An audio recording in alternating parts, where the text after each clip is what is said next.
Our next topic of discussion is graph.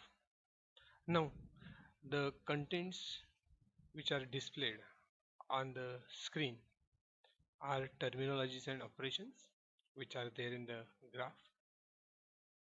Then graph traversals, DFS and BFS. It is again a operation. Then graph storage structure, adjacency matrix and adjacency list. Then representation of graph using cost adjacency matrix. Then finding minimum spanning tree using two different ways, and then all pair shortest path and single source shortest path. So these are the topics for our discussion. Now, whenever we consider introduction of a graph, in 1736 the famous problem was posed, and we can say that this problem has the root of graph theory. So the problem is something like this: A is a Iceland, B, C, and D are other lands. There are different bridges like small a, small b, small c, d, e, f, and g. So the problem is that starting at one land, maybe capital A, B, or C, something like that. So starting at one land area, it is possible to walk across all the bridges exactly once and return to the starting land area. So consider, if you start from land A, you should go through each and every or walk through each and every bridge only once, and at the end you should reach at the point A again. So starting and ending points are same, and at the same time you have to traverse all the bridges only once. So this gives the birth to graph theory, and all these lands are denoted by circle. Ultimately they are called as vertices of a graph. Then the different bridges which are connecting to these lands can be represented with the help of lines or straight lines, and ultimately these straight lines are called edges of the graph. So this is the representation of the given problem in the form of graph, and using this particular graph one can conclude that the given problem, that is visiting each and every bridge only once and coming back to the same land, is not possible. So now we'll discuss the graph theory or different terms which are there in the graph theory. First itself is a graph. So a graph G is a pair of G is equal to V comma E. So what graph is a pair of G, sorry, graph G is a pair of V comma E, where V is finite non-empty set called the set of vertices, and G set of vertices of G, and capital E, that is nothing but it is called as a edge set.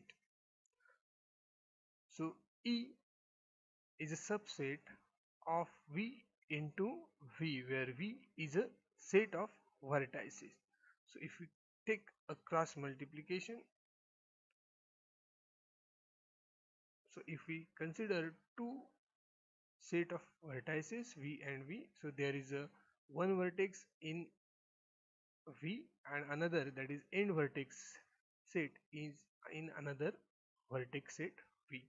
So E always belongs to or subset of V cross V, that is the elements of E are pair of elements of V, and ultimately E is the set of edges of G. Another simple definition: a graph is a collection of nodes called vertices and a collection of line segments connecting vertices called edges. Let V of G denotes the set of vertices and E of G denote the set of edges of graph G. So these are two definitions for the graph. In short, both the definition says that graph G is a set of vertices and edges. Now, the vertices are drawn as circles, and a label inside the circle represents the name of the vertex. For example, A, B, Mumbai, or something like that. In an undirected graph, the edges are drawn using lines, whereas in directed graph, edges are drawn using the arrows.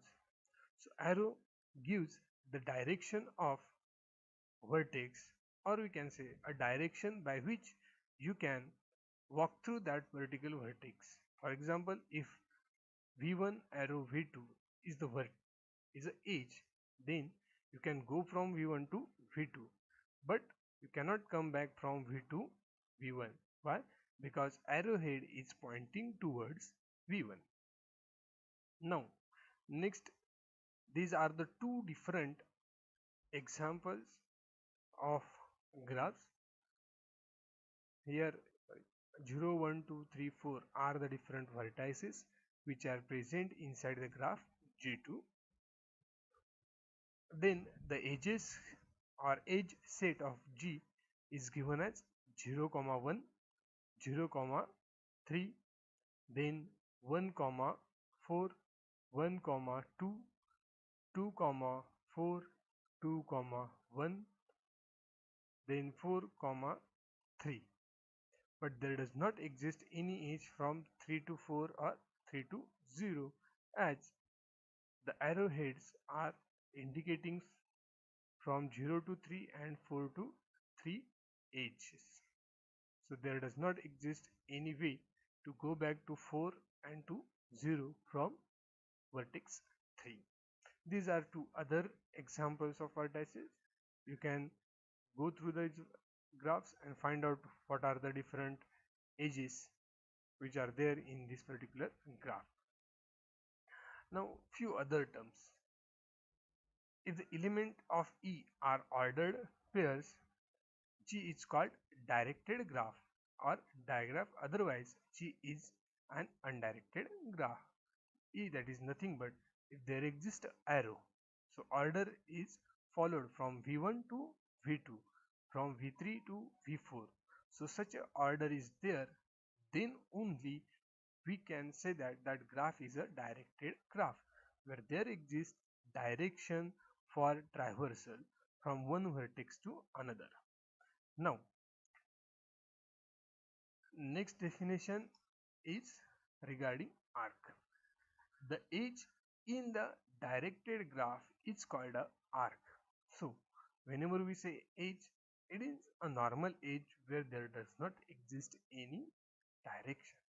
But arc is a special edge where there exists a direction, and we can say that a directed graph have multiple arcs. On the other hand side, edges are present in normal or in undirected graph. So if we consider u comma v is a pair of vertices, then in undirected graph u comma v is equal to or is equivalent to v comma u. So you can go from u to v as well as v to u. In directed graph, if there exists a edge from u to v, then we have to say u to v. We cannot say that it is equivalent to v to e if there does not exist any arc between V to suppose if a weight is assigned, weight means what? Some value. That value indicates weight for that particular age. Maybe distance in kilometer for for a graph where you are indicating the cities. So if such a weight is there, then that graph is called as a weighted graph.